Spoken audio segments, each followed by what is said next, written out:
Swayam Prabha. Digital India. Educated India.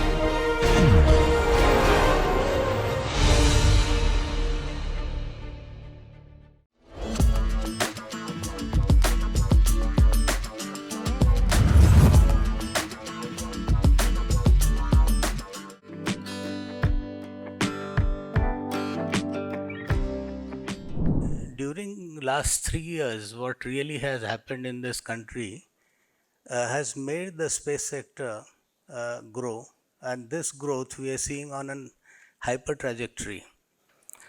Now, this hyper trajectory necessarily means that there's going to be enormous amount of demand for young minds and skills, not something which can be managed by few people. This is how ISRO really developed these space technologies and done amazingly wonderful things. This is essentially where the AICTE, in space, ISRO, ISPA, all of us, when we come together to create a new curriculum, we are truly, in that sense, an historic day. We are truly going to be creating the future skill of trying to grow this market in line with what the Prime Minister expects us to be doing. We are someone who is looking at today the space market to be reaching somewhere anywhere between 10% to 25% of the global economy in space by 2047. The first target towards this, what we actually have, is to reach that 44 billion, a 5.5 times growth exactly in 9 years to come. So one can imagine, calculate the people who do mathematics, you can calculate the CAGR per year, and that's the growth rate at which this industry is going to be growing. And the one who will make it happen is not the existing people, but the one who will really enable it to happen are those young minds who are going to be joining this stream as the space stream. Space is not a new sector, and this is something which we heard Professor Sitaram and thereafter Dr. Somnath talking about. 1968, ISRO was created. 69 was the first human landing on moon, which happened by the Apollo 11. When we began, we already knew that somebody is already gone there. So why is it that India wanted to go there? Or why is it that India wanted to develop this sector? And he also touched upon enormous amount of benefits which some of these space technologies have got. We can talk of any aspect right from the day you wake up to the time you sleep, and the space technology touches your life, and soon we'll also have a direct broadband on this device that every one of us have. There's enormous amount of call it technologies, the approvals, they're all in place, awaiting for the last one set. And within next couple of months, we'll have a broadband without going through a service provider. You will have it directly on your cell phone. Now imagine what does it do to the digital economy that India is. And this is essentially where 2020, when the Prime Minister decided that we'll make this sector open, he had a small conclave. And this is something which I'm sharing you. I don't really speak about much of these things. But this small conclave had 8 industrialists. Existing players in space were that small. ISRO's entire ecosystem of space is typically about 200 to 250 small industries and few major industries. I happen to have the privilege of having been part of Lassen to Bro. We are partners to ISRO for exactly last 53 years. So the first rocket that got designed by ISRO, produced in India, happened in Lassen to Bro. So this is a legacy when we start looking at the past, and with this kind of a conclave, a lot of new thinking came in, and having announced that the space sector will be open, the first advice the Prime Minister gave was, why don't you create a specific, your own association, a non-profit society which essentially dedicates itself to carry on the agenda of space. and this was the birth of Indian Space Association. Now, this association today is exactly soon going to be 4 years. From the day we were registered, it is 3 years because we had to register during the COVID times without anybody being allowed to travel and being allowed to physically send papers because nobody will touch the paper you sent. And in all this scenario, ISPA was created. Now, Prime Minister said, I will actually come for the launch of ISPA. It is historic that there's no society which actually has been launched by the Prime Minister. But this is one that made it very different. Why I'm telling you this is the importance which the leadership of the nation attaches to making space sector or believing the abilities of the space sector to take the country completely differently positioned. And that's something which is what essentially now has to happen as a part of what all of us in industry, or for that matter, in the academia and of course the youth, we need to be putting together.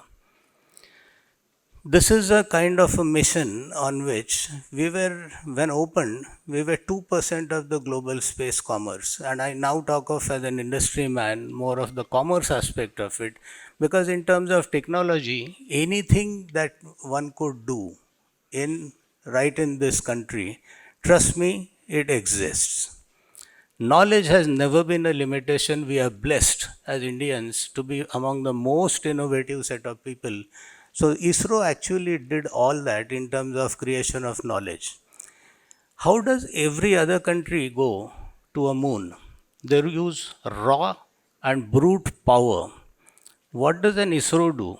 Is to use minimal power, minimal resources to be able to go to moon, use gravity of the moon and the earth to create, we all have played as a child something called a slingshot. To use the gravity to create a slingshot and travel lakhs of those kilometers to reach there, all that you need to do is an initial boost to get into an orbit. And thereafter the orbit maneuver, the gravity provides you energy to go ahead. Now, how does this kind of a thinking begin and where does this thinking begin? And if we really look at this thinking is the ability of all of us as Indians, in spite of, and I'm one of those testimonies of the entire industrial revolution, in spite of last 50 years of multiple sanctions, leave out last 10, 12 years, last 15 years, India never had ability that any nation in this country who are trying to be great friends to India today obviously ever came forward to help us. Leave out the first few years after ISRO was created, and most of what we see in terms of ISRO as a partner, as an outsider, as well as an insider. In that sense, we know that ISRO developed right from basic material. Do we realize that most material that we use, if we take the same standard material out into the space, it won't survive. It breaks. It gets sucked. The electrons out or molecules out of materials will get sucked into the space with that absolute vacuum or that kind of a condition.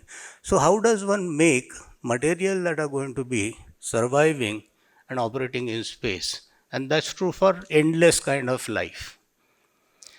Now, this is essentially where, right from basic metallurgy, we see one institution in this country who spent effort, created the entire ecosystem in India, right up to creating the missions and creating exploration of this entire solar system. I always feel, why is space so important? Besides, of course, what it will do to the businesses, what it will do to mankind, what it will do to societal or the entire global population in terms of benefits, I think ISRO, or for that matter the space, as a sector actually teaches us how to be inclusive. When you are into outer space, does anybody care where you came from, which country you came from, which state you came from, which gully you came from, which district you came from, which caste you came from? Nobody is bothered. It's one unifying kind of an environment, and that unifying environment all of us as students of science, if we start learning and teaching about it, I think teaches us a lot in terms of what is inclusiveness. Go beyond 50 kilometers and it belongs to no country. While on land, we can keep talking, we are X country or Y country and we will collaborate together and we will work together. What is it beyond 50 kilometers? It's nobody's. It's everybody's. And that everybody brings in that inclusivity. I think that inclusivity, if we learn out of the sector and start implementing, enormously big things would have actually happened. So, this is one sector which we can keep talking about. It's essentially a sector which is absolutely greenfield. Didn't exist. We virtually see 2020 first announcement of the sector being opened for public participation. Now, read public participation means now you can create business models. That day, there were less than 8 or 10 startups in this country. And today, we have little more than 200, but I think sky is not the limit when we talk of space, and that applies also to the amount of innovation or the amount of new business models that can get created. We've seen a space policy exactly about 1 year and 4 months back. We saw a new policy being announced to facilitate how space sector would be regulated, or for that matter, how it would be facilitated.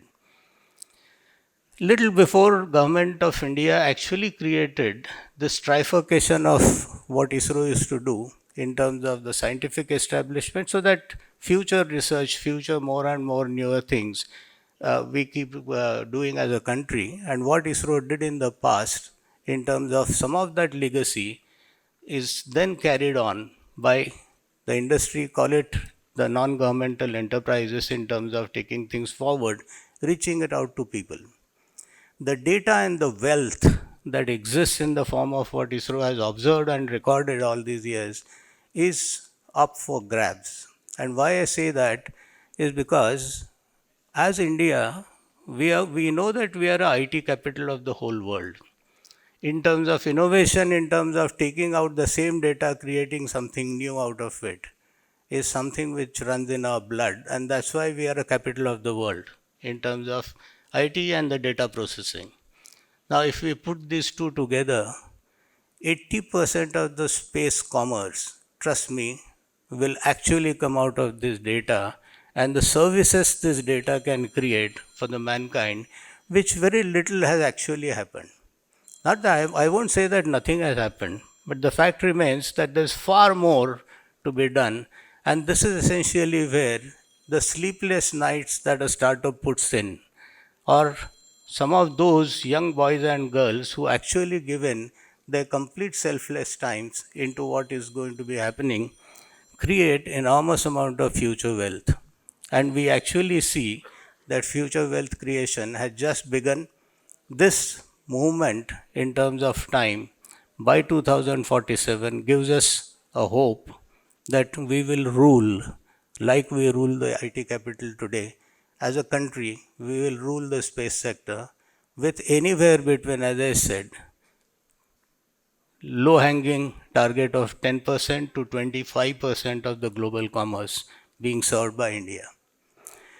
To make this happen, look at the kind of policy initiative that the government took. They said, yes, ISRO will focus on one aspect of it.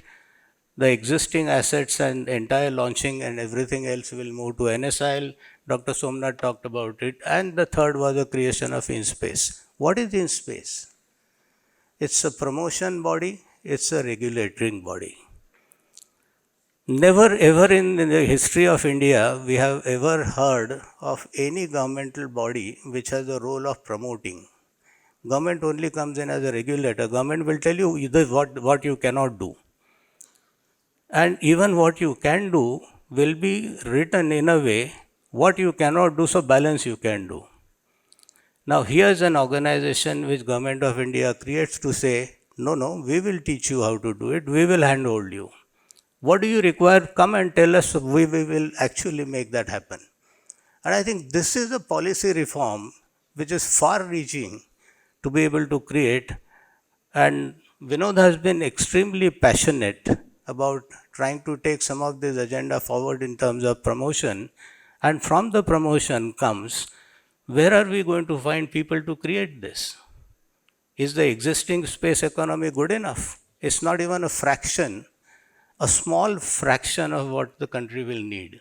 And I'm sure this symphony will create enormous amount of success stories in lighting those young minds who will start contributing, building the future of India. Thank you very much. Jai Hind.